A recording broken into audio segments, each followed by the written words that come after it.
Hey everybody, welcome back to the Quest for the Bestest. It's that podcast where we're looking through all the best picture winners from every year in a completely random order. The spin wheel controls our fate, and boy has it handed us a stroke of fate this time. Today, we're talking about Lawrence of Arabia. Quite the movie, quite the long movie, maybe the longest movie we've seen so far, and a movie that I've seen more than any other film. And you're gonna figure out why as we talk about it. You already know why, because you Quest listeners are smart. You know that this is my favorite movie ever, and I watch it like every year, at least once, maybe twice. But we'll get to that when we get to it. We have more stuff to talk about Lawrence after a little housekeeping. Last week we were talking about Schindler's List, a great movie that we loved. It was deeply emotionally affecting, had crazy filmmaking elements, and as a result, it garnered a top spot. Schindler's List shot all the way up from the bottom to number one, replacing what was previously Parasite after our great re-rank episode, which if you still haven't checked out, go watch that because, well, I mean, it might explain a little bit. And so we've got that new ranking system. We're going to be giving scores. We're going to give Lawrence scores, and we're going to average that, and that will tell it where it ends up on our great big list. So let's get into this. Let's figure out what happens in Lawrence of Arabia. What does it mean? And how we all liked it. Someone want to take care of a plot synopsis real quick? Boy, that's a dumb question. Timo, why don't you do the plot synopsis? Given that I've seen this movie 10 times, yes. Okay, so basically, T.E. Lawrence, he's a dude, he's a British officer, and he's assigned to go investigate the Arab tribes who are sort of fighting against the Ottoman Turks in World War I. And he goes out there and he figures out what's going on, and he becomes sort of a leader to them, leading them in essentially a large-scale uprising and a war on the side of the British against the Ottoman Turks, all the way until he sort of unravels and loses who he is and, does some bad things and then goes home distraught and destroyed and a completely changed person from what he started out at the beginning of the film. And, this film has a lot of plot points. There's a lot of things that happen in this movie. So let's get started. I want to know, who of you was the first viewing? That's my first question. Abram, you saw it? This is the first time you've seen it? Yeah. Okay, Abram, Yes. You get to go first. First impressions on your first watch through of this film. I liked it a lot. I wasn't exactly sure what to expect, hearing the praise from you, hearing the praise from my parents, who I watched it with, who are very familiar with the film.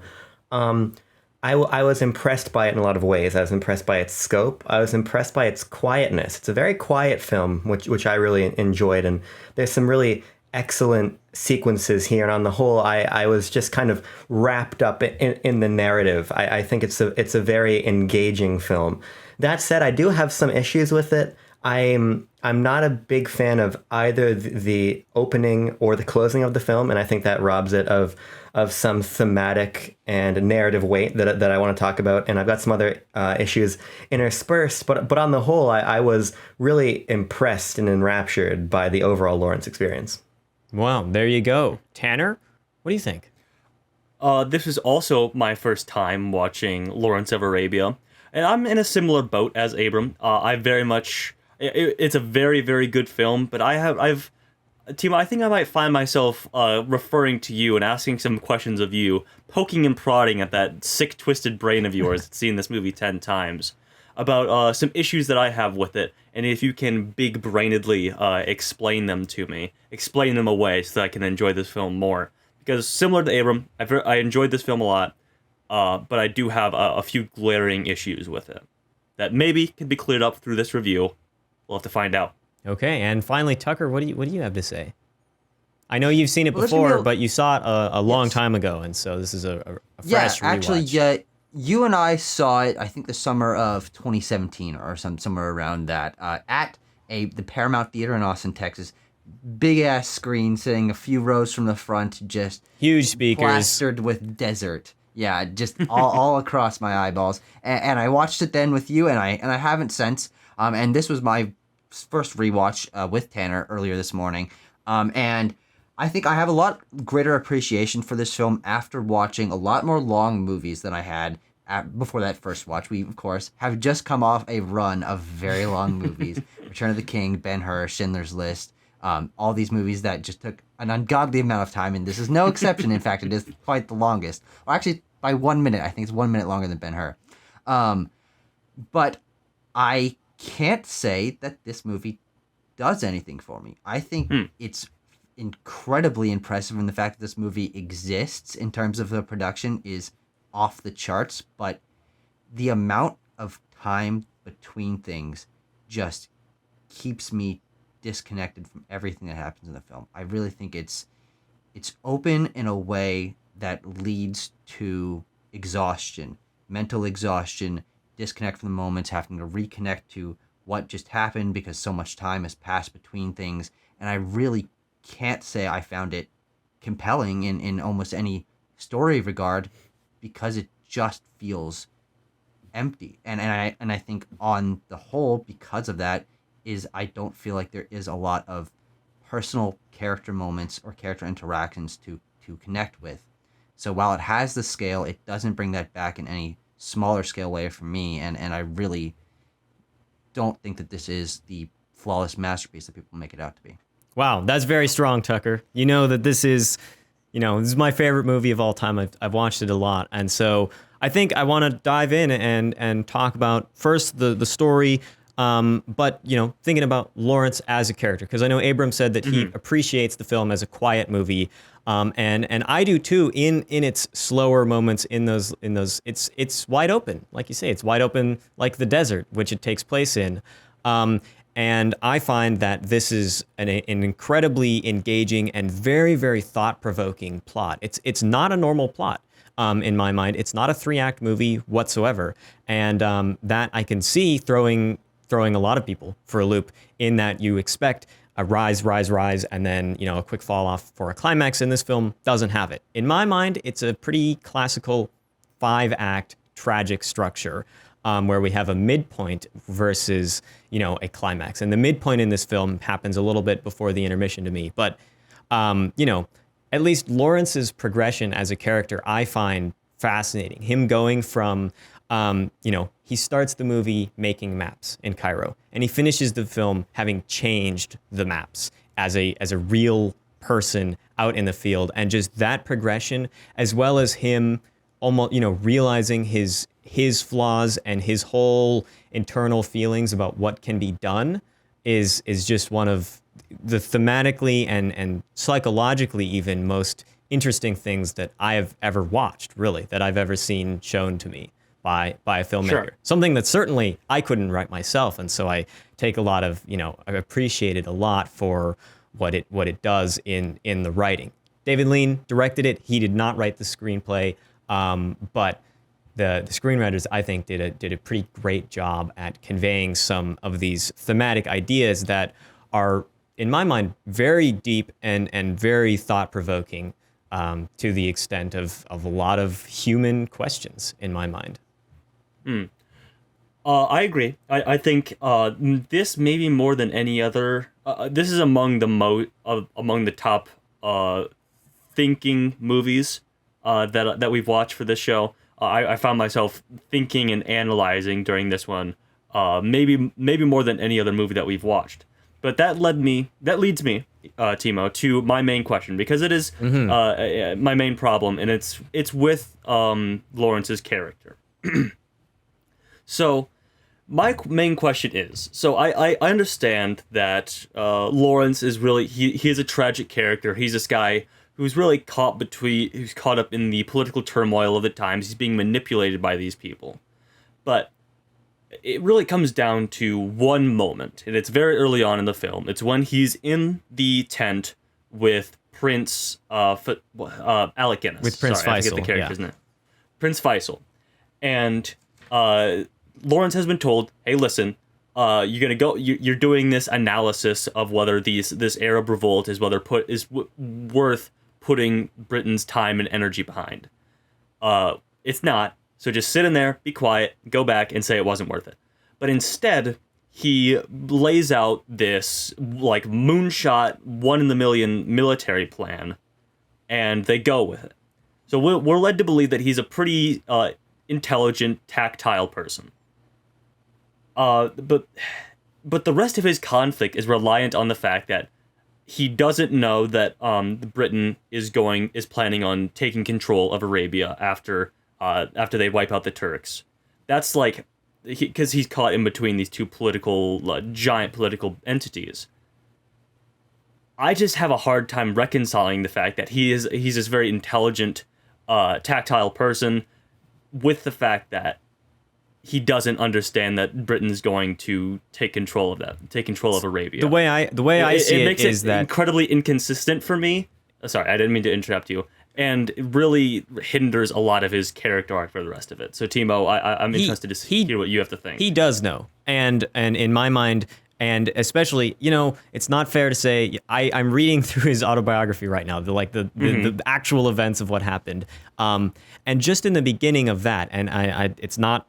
You don't have to read this book to understand the film, but it is helpful knowing that the real Lawrence was extremely conflicted and died very unhappy with what he did because he knew what he was doing the whole time. And the way I see it in this film is that while that's not explicitly played out with the treaty and the Sykes-Picot Agreement later on towards the end of the film, he knows what's happening and why they're going out there, and because he is a smart individual, and I think that this film has a lot to say about imperialism as well within it, and Lawrence as his character that's stuck in the middle, but who earnestly believes, he's like, I'm going to give them freedom from the British. He has this conflict within himself, and it's brought up through a couple lines here and there where it's like, oh well, I serve Prince Faisal, and you serve the British generals. And he's like, well, not really. So I think Lawrence detaches himself from the British army in his earnest love for the desert. He says at the beginning he thinks it's going to be fun. And he goes out there looking for adventure. Same reason why the American journalist comes in looking to show an adventure, because he's this adventurous character.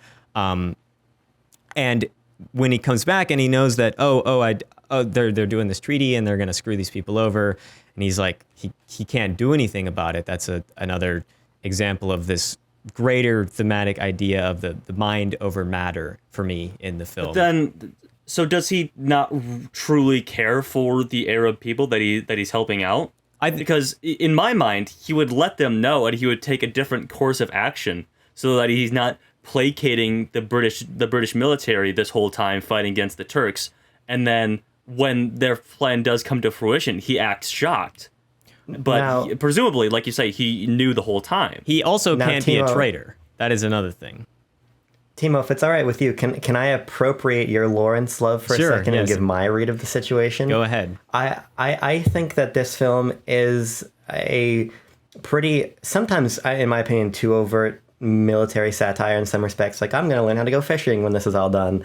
But I think that Lawrence's character beyond that, and the entire film is far more of a reflection on on the religious self and the spiritual self than it is on necessarily the military conflict at the time. I think that it's a sort of complex that Lawrence has, where he wants to be the messiah for these people. That is kind of the focus, and it's pretty obvious from my read of the situation that he is a very self-centered character whose motivations become so entangled in the politics and in the cultural element and in altruism and his selfishness. And I think it is that contradiction between all these ideas which makes his progression so interesting.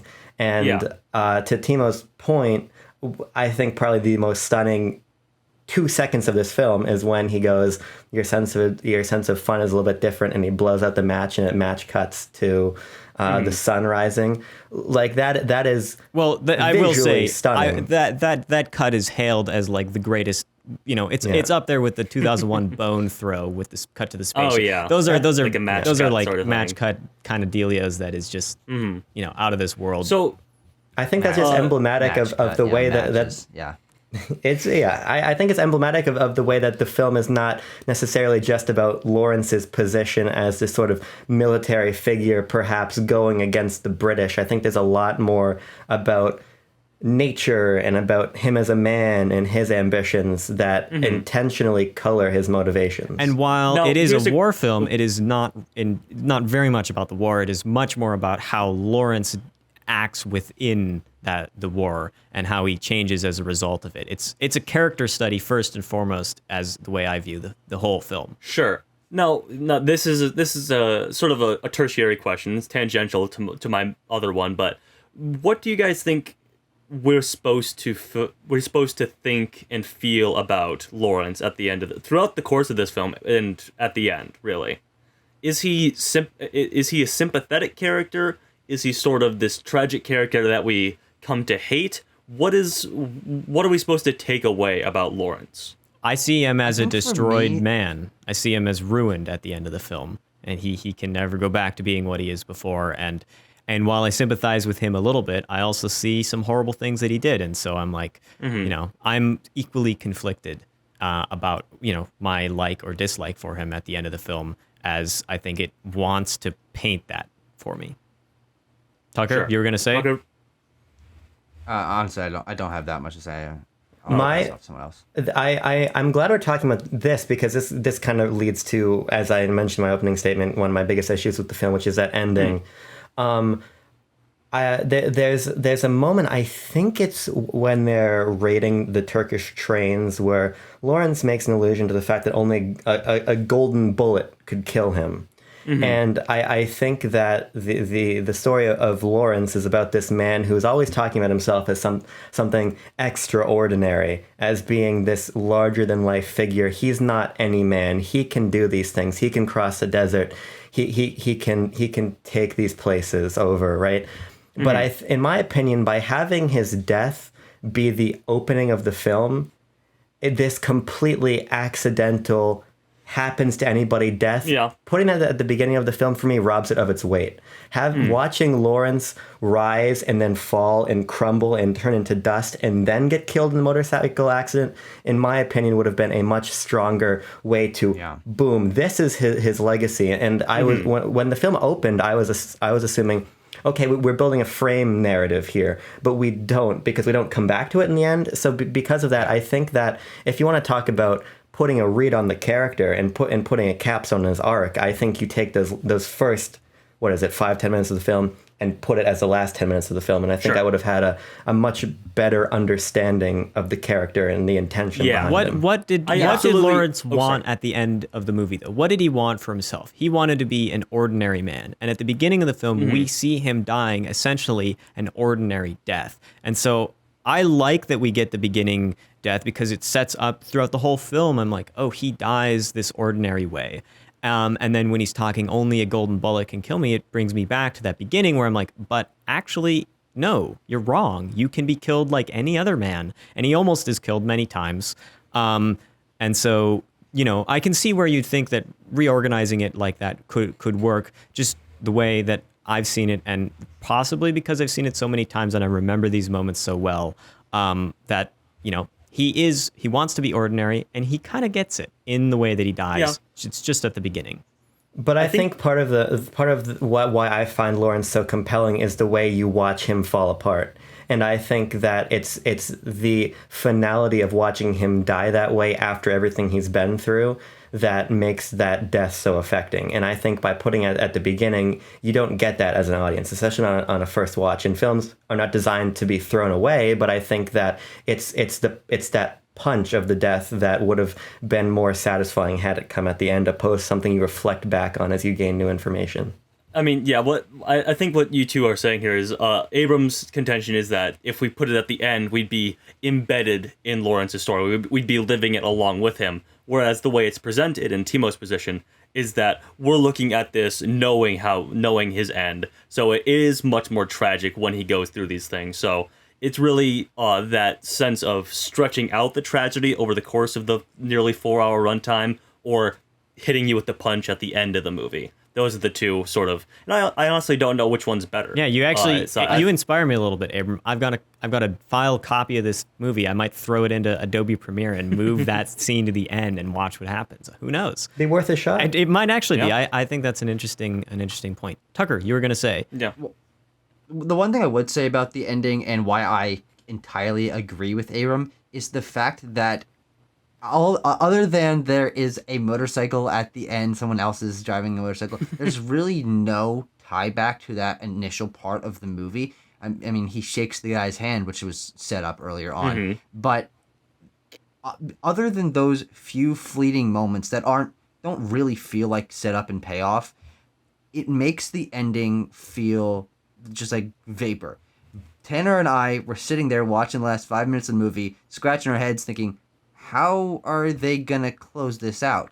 And I think the problem is, because they put it at the beginning, they don't really feel the need to conclude it in any particularly satisfying way. So as the movie faded to black, we were both sitting there looking at the TV like, seriously? Are you kidding me? They ended in this long epic thing with just a fade to black and no particular moment or callback or tie into setups earlier in the movie. And I really think that left a very sour taste in my mouth, making those last 30 minutes after, as you know, we're seeing mostly just people talking about political intrigue, fade off into nothingness, and that made it really underwhelming. Yeah, I find that it in fading into nothingness, you know, you're going home. That is a fairly satisfying ending for me, in that it fades off. It blows away like dust in the desert. To keep, I love talking about this movie as represented by the desert. But just it fades off, and it's a real life story too. You know, this guy actually happened, and while the movie's not perfectly accurate, it is close. It is quite close in a lot of regards of how his life actually went. And so for me, you know, I'm shown enough to understand what's going on, and enough to feel this. I feel a sense of closure when he leaves. You know, it's like, oh, he's done his mission, and he's going to go be a regular nobody person, which is what he's discovered he truly wants to be.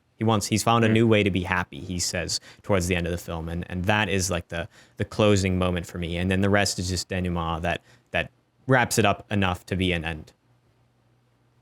Okay. I also think that it's emblematic of just the quietness of the film. And I mentioned it earlier, but I think it's something to really bore into, because I think it clearly speaks to a disagreement between all of us concerning Tucker's point about maybe too much openness. But I think that it is the way that the film allows both its script and just the ambiance of the shots and everything to tell the story and to tell these character moments. And I do think that they're, in my opinion, while I would have absolutely moved the front to the end in that quietness of the last few moments, I think that there is something said still. And on the whole, I think in a film with so much bombast, I would disagree with Tucker a little bit, that these quieter moments of sometimes absolutely no sound or only diegetic sound as Lawrence is like stomping around or whatever, that adds a lot to the film for me. It adds a lot to what they're trying to evoke. And I'm going to put my glasses on for a second, because Oh boy, here we go. I'm a college student, and I'm going to say something Lord. academic. Okay, here we go. I think this film feels distinctly American in a lot of ways, and sort of American identity, even though nobody in this film other than the journalist is American. And I want to talk about the journalist. I like this character a lot, but continue. Okay. There's this concept of like the natural sublime, and it's talked about a lot in wilderness writing and nature writing and things like that, about just being overcome by nature, by the scope of nature, by the understanding that you're very small within it. To a point of like being afraid. I've also studied Yes. some of like sublime within nature. Yeah. And I think that this film, more than many other I've ever seen, captures that. The way that the camera is sometimes so wide that you cannot even see someone on the horizon. Like when Lawrence is riding back, there is a magnitude there captured by film that I don't think is captured often. And I think that the fact that David Lean and whoever cinematographer were able to just let these sequences sit in silence and tell the story alongside the script is really incredible stuff. It's super wide, and it's super long at times too. A little trivia here, because we're going to talk about lenses. Panavision made I know what you're saying, a Timo. special 482 millimeter, which is a really weird number. Like they normally make a nice round, but for the shot of Sheriff Ali riding out of the desert, and he's in the mirage.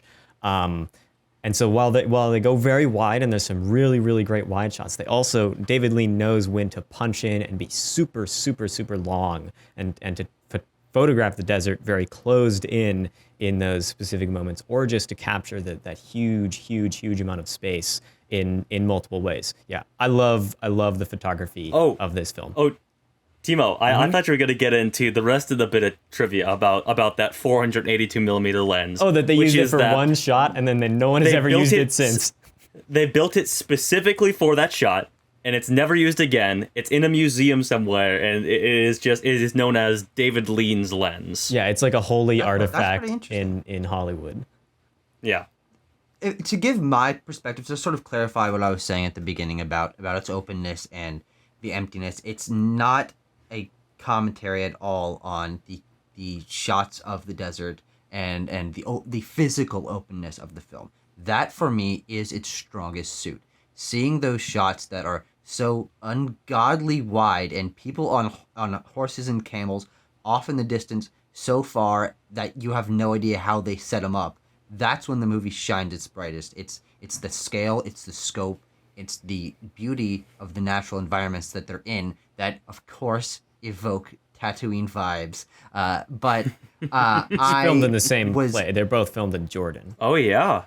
Okay. Yeah. That's cool. Yeah. Well, yeah, clearly a lot of influence there. But I really loved the ways that they captured a variety of desert locales. You've got your sand dunes, but there's also, like pyramids of black rock occasionally and cliff sides and mirages in the distance sometimes. And it really is my most engagement of this film was appreciating those wide open environmental shots and the shots that are still very wide but very complex when they have hundreds of extras and tents everywhere and a ridiculous amount of camels.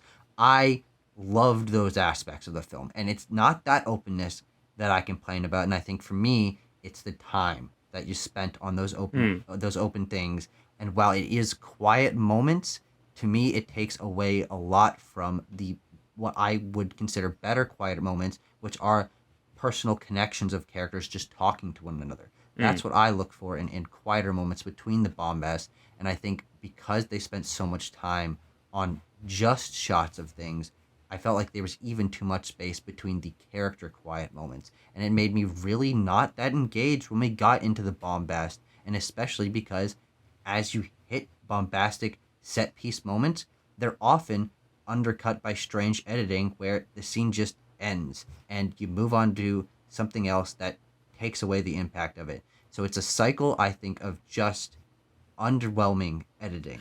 Yeah. You've got too much space, not enough quiet character moments, and those quiet character moments lead into bombast that is then undercut. And I found that whole cycle just very, very frustrating. To address a specific point that Tucker made there, the weird undercutting. Where is the first place that they go to raid? The Turkish place that they cross the entire desert. Aqaba. Thank you. So that whole first act, if you want to call it that, is them. They're crossing it. Yeah, they're crossing a desert to get there. He has to cross it again to go get the guy, and it's the entire first half is leading up to this, and this is a big set piece. This is the first town that these people overtake as a group, as a previously cohesive, they band of failed Arabs. to the Arab tribes failed to attack a different space, and they got gunned down by the Turks, and so this is a very important victory for them also. They're together now. They're under the leadership of Lawrence. And that sequence is shot from one camera in just like one pan of the town, and it takes thank you, one pan of the camera, and it takes 90 seconds to 2 minutes, and then we cut away from it. We never cut in on the action or anything of that nature. It's one pan that lasts 2 minutes max, and then that's it. I thought that was a very strange decision.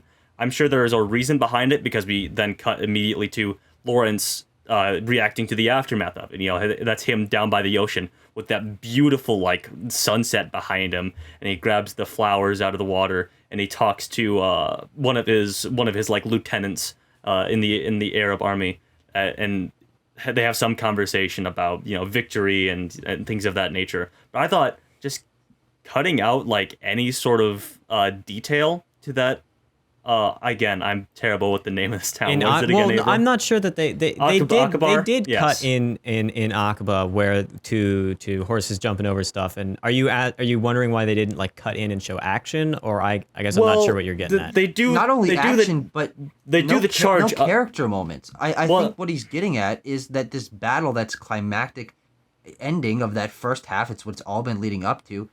You don't see any of what happens in the battle, meaning that it's like, okay, are they Yeah. excited to be there? What was the interactions with these people like as they are confused that they're approaching from the desert? There's so much interesting stuff there that could have been shown, and it was very frustrating to have it just cut to nothingness. But none of that is really important to the story of Lawrence as a character, right? Like No, Lawrence's but it could character. have been easily, because that is such a triumphant moment for him and his boys to be But it's- leading up but to the after moment a is- month in the desert. Undercut by him having to kill Gassim this immediate scene prior. That's what that's really, I think, is really about, is that while it is a great success in the macro, in the micro, it's a failure because Lawrence realizes he really likes killing. And that's his problem through the whole film, is as he learns that. And so when he's like, I killed a man that I saved, I am the one who writes my fate, and I wrote the fate of this dude to save him and then to kill him.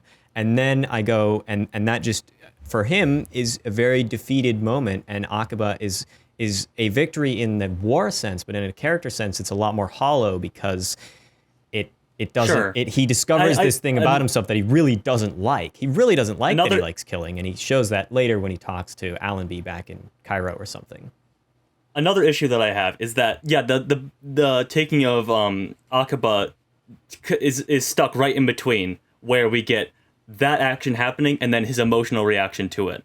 It just feels very disjointed, and it feels like we have to speed through this set piece that we otherwise would have gotten a longer section of to get to that emotional payoff of that scene. And I understand that it does serve his character journey, but it just feels weird, that it's stuck in between there, but we still have to speed over it to get to the payoff.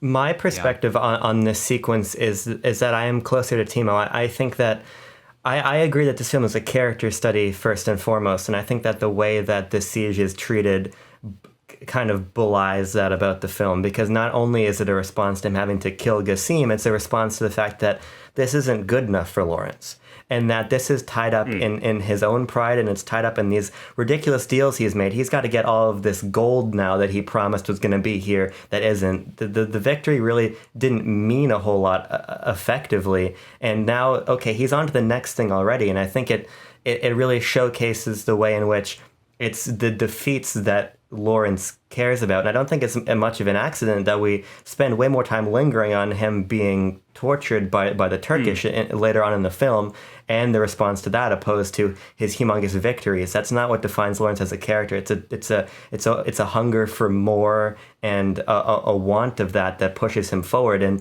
so from a thematic level, I really liked that, actually. I think it does a lot to subvert what this film could have been, which would have been a more simple historical drama about the events of T. Lawrence's life. Okay. I think that this I part. guess the reason I was going to say that this part plays into the grand overarching theme, which I view the whole film in the mind versus matter.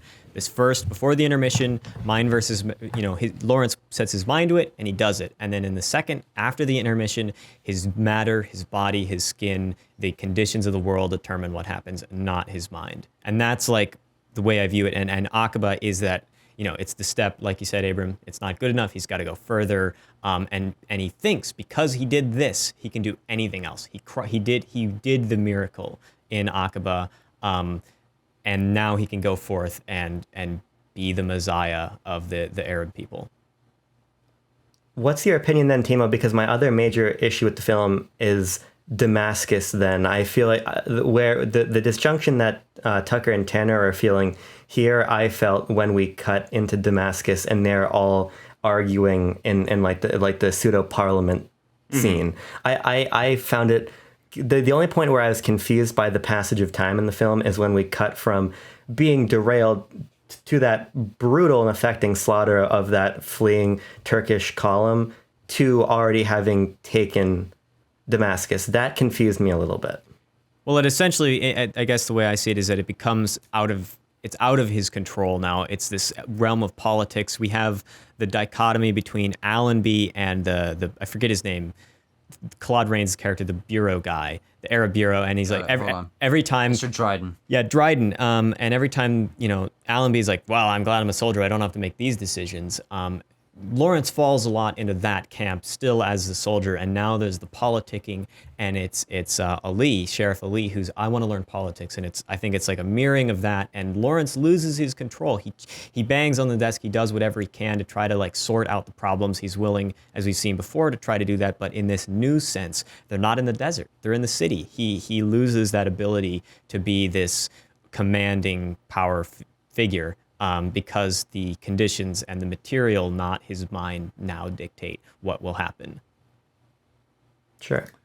Yeah, I mean, I've come to realize over this discussion that, Lawrence is driven almost entirely by his ego of being the Messiah, of being this this golden god who cannot be harmed. There's some very interesting stuff I want to say, but about that and it's the journalist. We're gonna get to the journalist. Oh, I sure, swear. yeah. But okay. continue. You can hop to it after this, but I think what I really thought about just starting this review is like I really didn't like Lawrence. I mean, he starts out naive, then he grows this huge ego, and then he's humbled to the point of like. He's kind of just like a child when it comes to this. He's very childish to the point where like the moment somebody bursts his bubble, he's like, "Well, I'm not having fun anymore, so I can be harmed, and I'm gonna take my ball and go home." I think, and that's when he goes back to. I think he goes to Jerusalem at that point after the Turkish prison thing.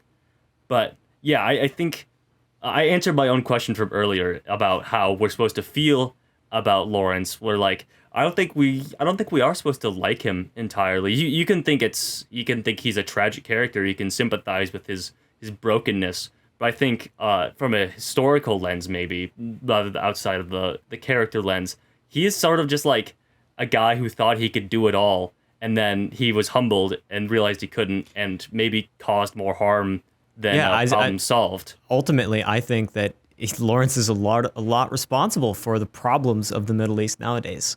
Mm-hmm. And so as like a truly devoid of this movie, as a historical real life figure, I don't know if he's exactly the person to be celebrated. That, that's the question that's given in the beginning of the movie. Does he deserve a place and a bust in this hall? And that's, I think, throughout the film, that's the question to be answered. And the film, I don't think it provides an answer explicitly, but it definitely guides you along that path, Tanner, the one that you went down.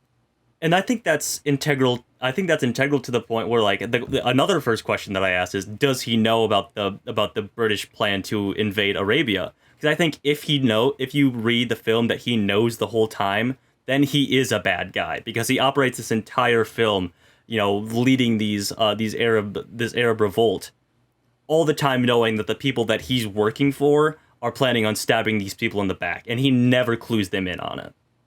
Well, he's also considered. Sorry, Tucker. You go. No, I commenting on that confusion of what Tanner was saying with him essentially being a bad person if you know the context of the film, and I think Timo is informed as he has read the actual story of the guy, and I think that's important context for the film that I don't think any of us could have had because we weren't aware of that outside knowledge, and thinking about that, I think that in itself is if that had been made more clear, would have made not only his character but his interactions with all the politics significantly more interesting to me. Yeah. If it had been very clearly established that he knows that this is going to happen, but he's doing this and he's actually being just kind of coy when he seems like he's being really genuine, it's actually kind of just an affront for military and politics. The fact that wasn't established in any clear way is actually making me reframe the movie in honestly an even more negative light, because that story, the truth behind it, like Timo was saying, is incredibly interesting, and it reframes all of his interactions with every single character and every single setup for military and governmental conflict. I really wish that had been more. Well, I think there's a couple points in the film where he at least tries to give this, to try to let the Arab people break free from what is happening to them. He really advocates for them getting artillery, and the rest of the military is going behind their back. And he pushes back a lot against the British command about what they're going to do. And so I know that he knew in the film.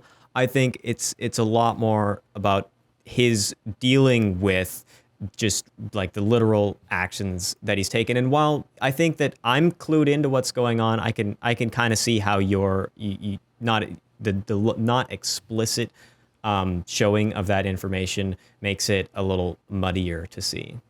My perspective, and I'll expose myself. The only context I had for Lawrence of Arabia was the mission in Battlefield 1 where you meet Lawrence of Arabia. Whoa! So I knew nothing about him. And for me, it is the fact that his motivations are presented in subtlety, which makes him interesting. I'm not sure personally that sort of overt post-mortem lens about his motivation would have motivated me in the same way, because I think that what's interesting is that you see so many different facets of both him and the ways that people around him interpret what he's doing. There are the moments of him pushing back against British rule, against the sort of Arab movement. There's times when he's overtly called, for a pretty good chunk of the film, a blatant religious blasphemer. And that kind of pervades throughout the film. But then perhaps people don't really feel that way because Lawrence becomes a figure that they can use, that becomes essential to their cause. And he becomes this, and Timo, I think this probably segues nicely into The American Journalist, but he becomes this icon for different groups for different reasons. And I think that it is the muddiness there which makes it interesting in my perspective. You can read Lawrence in the way that others read him in so many different ways, which I think gives this film a really great lease on life and an excellent rewatchability factor, wherein I would like to watch this film again, probably a year from now or whenever, and try to view it in a different light, because I think that the film invites alternate readings in a way that does not feel loose to where the film doesn't have anything to say. I think this film has a lot to say, but it allows you to read what it's saying in different ways that all feel intentional.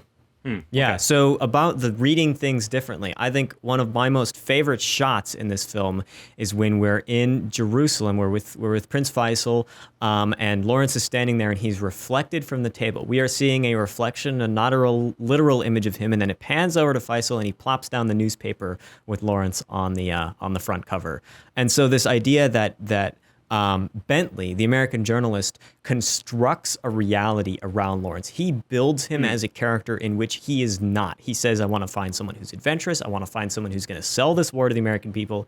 And every time that Lawrence and Bentley are shown together, Lawrence is insanely successful. He is a godlike figure, and he cannot be killed. You know, when we first see the train attack, and there's the wounded Turkish soldier, and he shoots him, and he misses him once. He hits him in the arm, and then he unloads like 4 more bullets, and he can't hit him. And Lawrence just looks at him. He just stares him down. And this is the part where Lawrence is getting enraptured in this false reality that Bentley is writing and creating for him through the pictures. It's why the other Arabs are not super happy about the photos. We see what they believe and what I think the film intends us to think about, like film and media and like literal representations of people, in that Lawrence is shown to the Americans and to the press and to the rest of the world as this heroic, great person. He's leading a revolution to people to their freedom. But we know that he's a much more conflicted character, and that the reality of him is a lot different, and it's a lot worse. He's not anything like that at all. He is a mere mortal, a mere man. There's another shot where he's in front of a mosaic, and I looked this up. This mosaic is actually a Greek god, and it's Zeus striking down this Greek god for flying too close to the sun. And in Greek mythology, this guy goes and when he falls down to earth, where he lands created the desert in the Middle East, and that is an especially powerful, shot and representation to me of what is Lawrence? Who is this guy? When they go to the Suez Canal, there's after all the horrible events after Aqaba, when Lawrence loses what's his name, one of his servants, and the guy yells at him. Daoud or Fazir, I think the two names. He loses Daoud in the quicksand, and then and Yes. he's distraught, and he because he had to kill Gassim, and now he's lost another friend, and he's doesn't know what's going on. The guy across the canal on the bike yells to him, "Who are you?" And that's a pretty powerful moment, because who is he? Who is he at this moment? The film, it's one of those times where I need to be explicitly asked this character question, and it does it in a way that the first 4 times I saw it, I didn't get it, and then I was like, oh yeah, who is he right now? Lawrence is changing, and he doesn't know who he is, and so that kind of juxtaposition between Lawrence as this mythical, godlike, prophet-level character, and then the real human who is conflicted and ultimately very flawed, makes him maybe one of my most favorite characters to watch on screen, most interesting characters in the way that he's constructed and represented, story-wise and filmic-wise, as a narrative. Yeah, I kind of agree, and this goes into what Abram said about being able to read this film in so many ways, because when that Turkish soldier is trying to shoot him after the train derailment, I read that as Lawrence is ready to die. He's just standing there letting this guy shoot at him, kind of hoping that he will be shot and killed, and that he's sort of leaving himself to be painted this way in American media, and leaving himself to be a pawn in this political system. But I mean, that's an equal, what you just said, Tim, was an equally compelling way to read Lawrence as a character, and it sort of flies in the face of some of the inconsistencies that I feel. But maybe that's just me picking up on different hints that the writer or the director was dropping in different ways that Lawrence can be read, and those conflict with each other, obviously. Very interesting. Abram, Tucker, thoughts? You guys, or Tanner, do you have some trivia? I was just gonna say, do you guys want to talk about? Just want to gush a little bit about the cinematography and how beautiful this film is? We can. The one thing I will say about the cinematography is, for me, what really sells it is something that I also very greatly appreciate about Ben-Hur, is the color grading in this movie is fantastic. Because it really Technicolor, highlights, baby.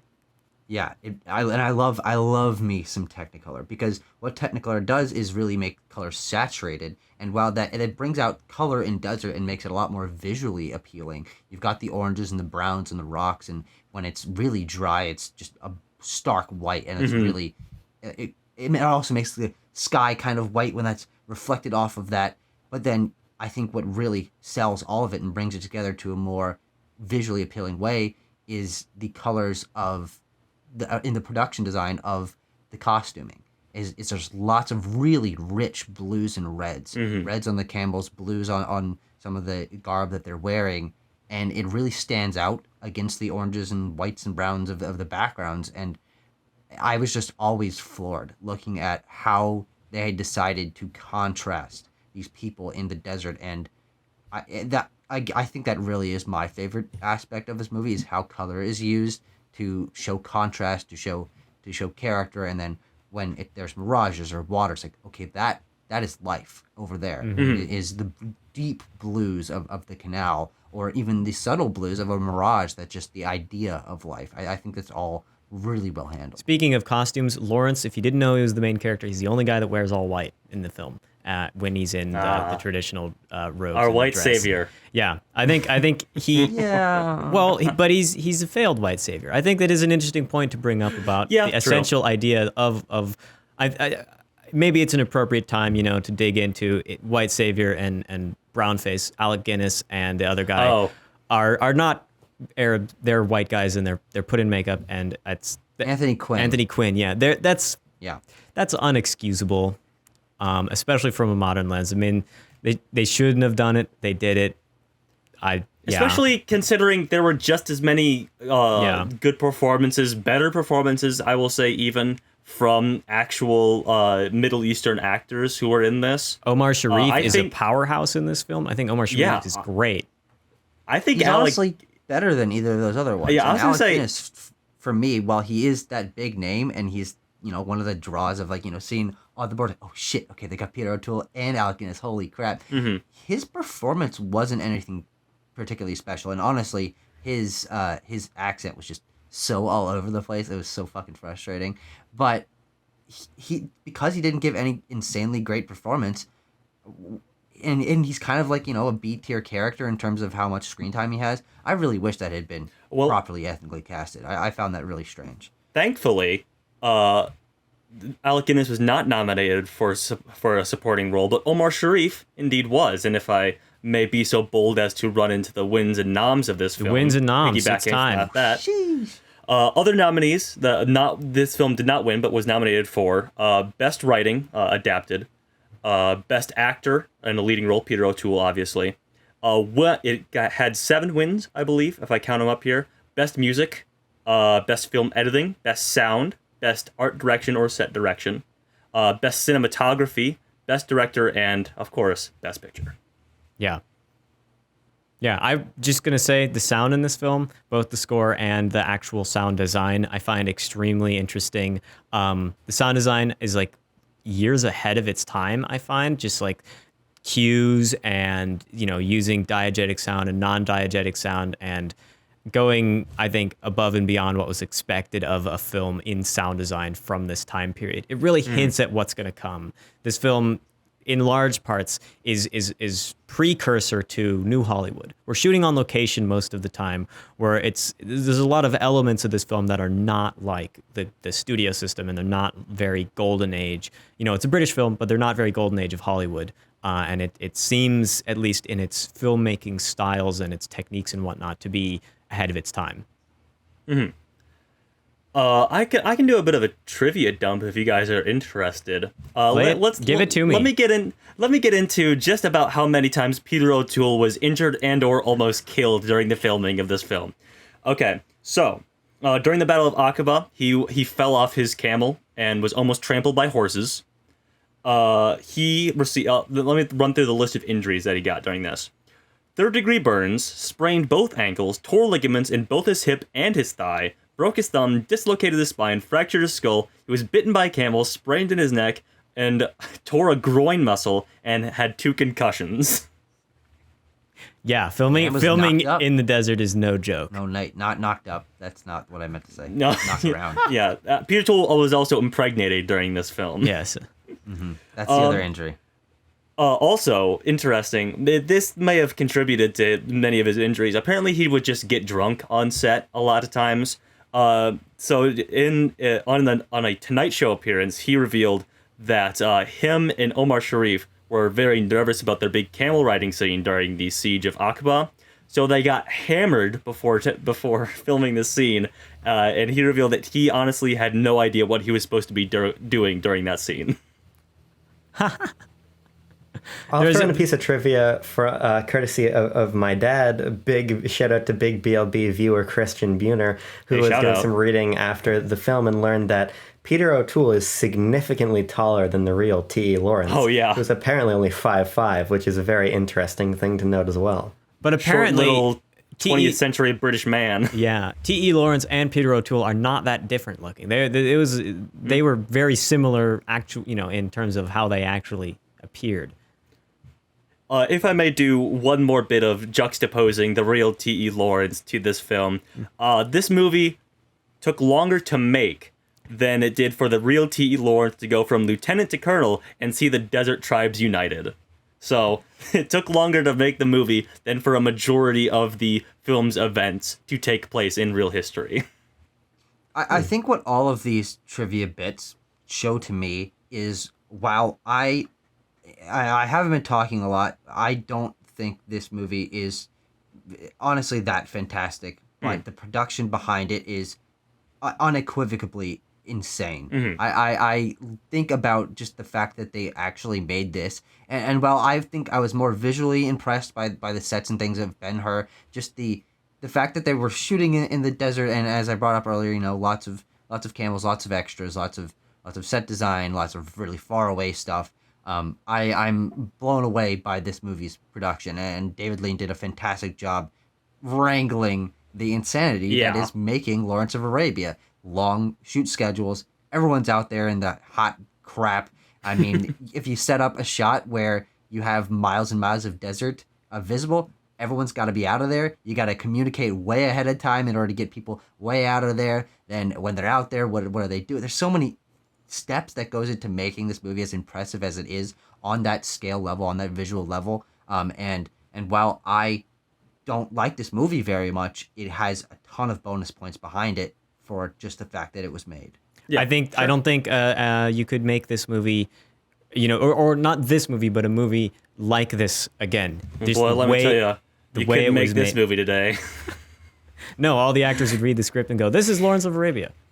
And Alec Guinness would say, "I can't do brownface. I'm dead." Yes, that's what would happen. Can I interject with something that's kind of tangential, but I'm curious. I'm going to do it anyway, so don't even answer my question. I'm going to rewatch Star Wars: A New Hope in the coming days, because it's obvious that George Lucas was heavily inspired by this film. And I'm really excited to, as a bigger Star Wars fan than anything else in the world, to rewatch it with the context of Lawrence of Arabia and see what George Lucas drew from this. It's such a inspirational film. There's one sequence in particular that is just so obvious when they're sitting on top of the thing and they're looking down like, okay, well, I expect Tusken Raider to jump right up in front of them. They look in the binoculars out on the thing. They see the animals riding distance, and I'm like, George, my boy, George. A New Hope is one of my favorite movies of all time, but this is like shot for shot a recreation, and obviously, heavily influenced, as Timo said, which I didn't know, shot in a similar location. But it was almost laughable to me, entirely unrelated from the filmmaking of this film, just to watch that and be like, hold on, I've seen this scene 30 times in my life because I've watched New Hope 30 times in my life. Should we talk about the fact that there's is there no women in this film? There are no. We should address that. That's a part of trivia that I think about. That there are no. This is the longest movie without a female speaking role or line of dialogue ever. So David, I know that women probably weren't super involved, but maybe just you I'm sure you diverged at some point from historical accuracy. So maybe just toss one in just for posterity's sake. Yeah, I think that's a right point. I also think that there are a couple shots here and there that like hint at the way women are viewed in the Bedouin society. There's a shot where it pans and we're seeing them and they're like literally behind a curtain and like they're watching, but they are not allowed to be in it. And then they are like, they send the men off to battle and whatnot. And so while contemporarily that's bad, you should have had it in there. I find it not as bad as it could be in that, like probably in, and reading his book, there's no women in it either. And the book is nonfiction. So, well, there you go.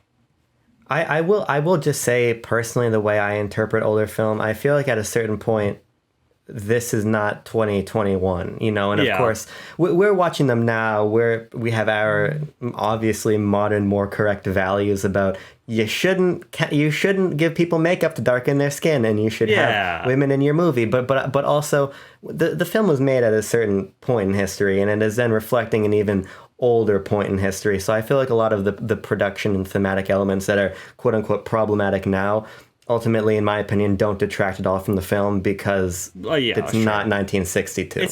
That's the way I interpret it. It's just a thing of like, I feel like it should be addressed in 2021 review. Yeah, sure. Well, I think it is worth pointing out because while I agree with you on the whole, Abram, this was made back in the day and it was reflecting even an old time period. It's not, they weren't doing it maliciously back then. The values have changed. But and even for me, not being super into thinking about older movies and how they subvert what we want from today's values, I did find it pretty distracting that we had two major characters in brownface, that this was like so insanely, ridiculously, overtly white savior narrative that just boggled my mind. And the lack of women, all these things, they're not commentaries on the film itself, but they are very distracting from a modern eye. Sure. And in a lot of scenes where things were happening that are, furthering the point and plot and furthering character development, I just found myself glued to the fact that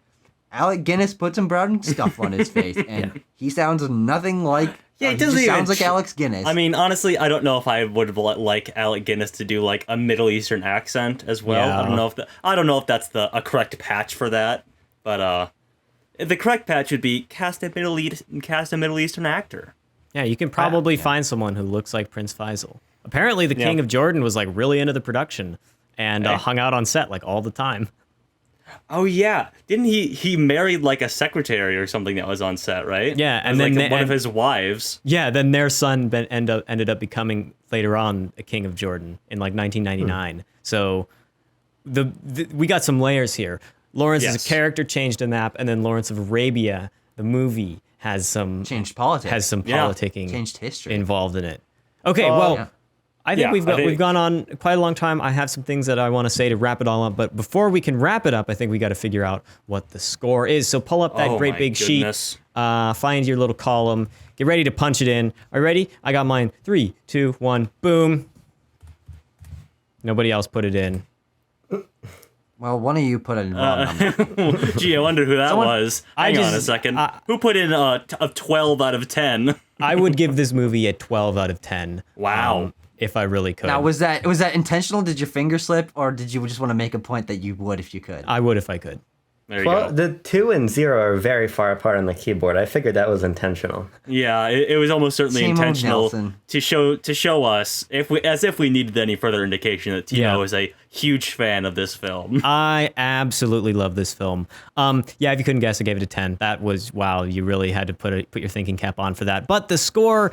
Rounded out, it's a little disappointing for me. It's kind of a lot disappointing, actually, but I guess I have to deal with it. It's 8.7. So didn't hit the 9s. A little sad, but I guess it is what it is.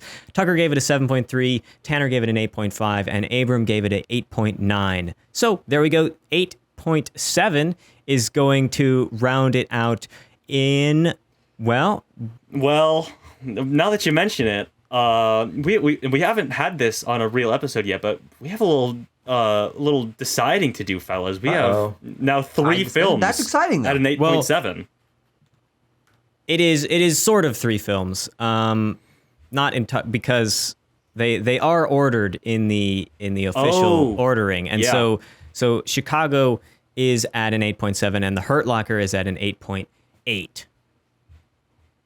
Sure. No, I'm talking about Bridge on the River Kwai.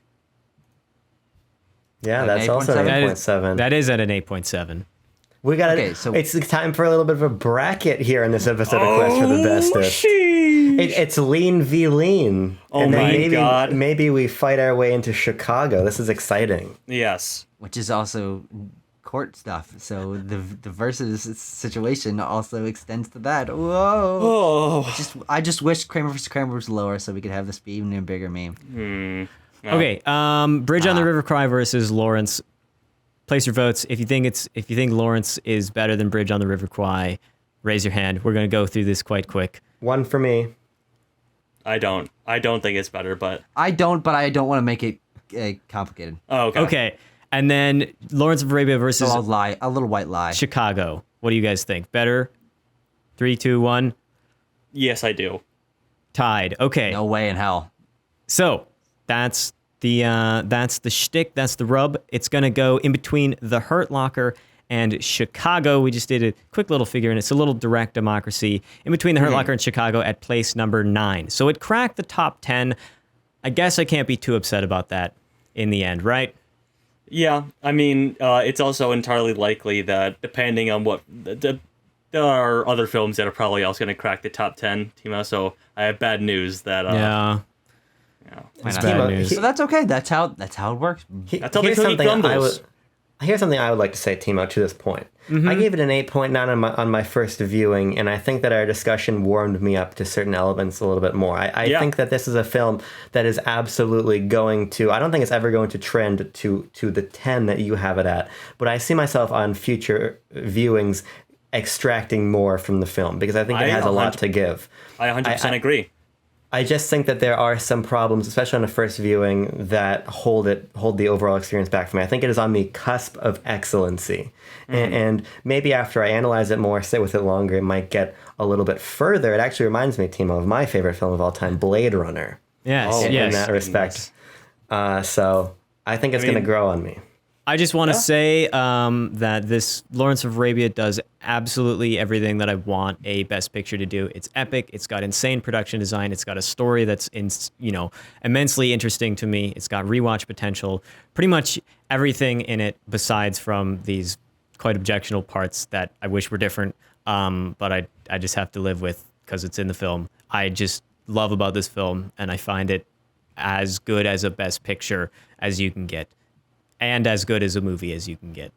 It's also my favorite movie out of movies entirely, not just Best Picture winners. That's the only time that we're going to get one of these, unless one of us picks a brand new favorite movie. But if you look on the old Backlog Banter Letterboxd account, a account that you should follow on letterboxd.com, you can see that Lawrence of Arabia is among our favorites up there, and the only time that we will get that in Quest for the Bestest, and I think our review reflected that, especially Timo's arguments and statements about the film. So Timo, thank you for so graciously addressing us with the utmost Lawrence of Arabia love. Yes, I do love the movie, and I have tickets to go see it on August 7th, so at the Paramount, You're because celebrating my birthday by seeing Lawrence of Arabia. oh yeah, there you just go. just the way you wanted it to twisted? happen, just the way you wanted it to happen, Tucker. All right, let's do a little spin, and then we can get out of here. It's a long episode for a long movie. Are you guys ready? Yeah.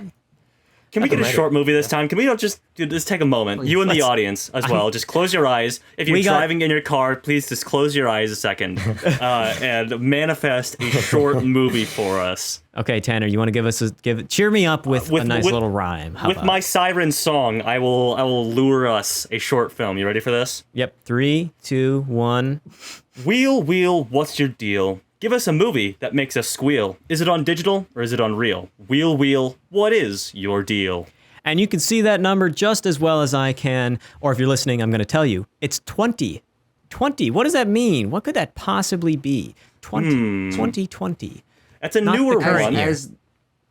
As the resident person who tells you what movie we're watching next week, I already know what it is, and I'm looking at a movie from the 90s. A movie from the specifically 90s? 1991, and this is going to be a very interesting one.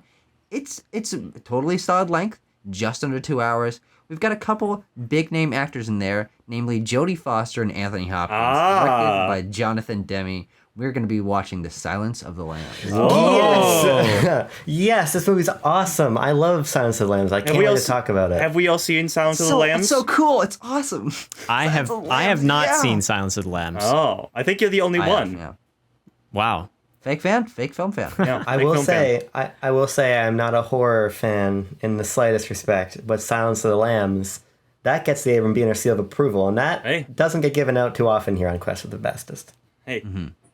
Should we all have a fine dinner of fava beans and a nice glass of Chianti to go with this film? I don't know, Tanner. Should we? The movie? I don't even remember that. That's an iconic line, but that's insider baseball if people don't know what this movie is. I'm gonna do the Hannibal Lecter, the inhaley thing that he does. I'm gonna save it for next episode. The mask. Oh, we're gonna do so many Silence of the Lambs references next episode. Oh wow, it's gonna be great. All right, I'm really curious to watch this film and to see where it ends up on the list. Yeah, I'm not a huge horror fan, but I'll watch it, and I've heard it's very good. And if it gets the Abram Biener seal of approval, Abram liked Lawrence, so I guess he's okay. If we have any anti-horror fans in the audience who have also not seen it, it's not especially like jump scare horror. It's more just like real creepy guys doing creepy things. It's yucky. Yeah. It's yucky. Oh, it's yucky. For it. I'm looking forward to it. I dig it. I dig it. We will thank you guys for sticking around to this great long length of an episode for a great long length of a movie. Watch Lawrence of Arabia if you so choose to desire to do that.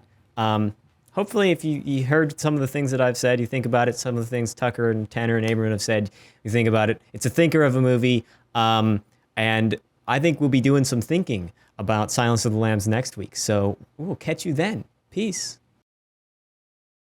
White people. I'm canceled now.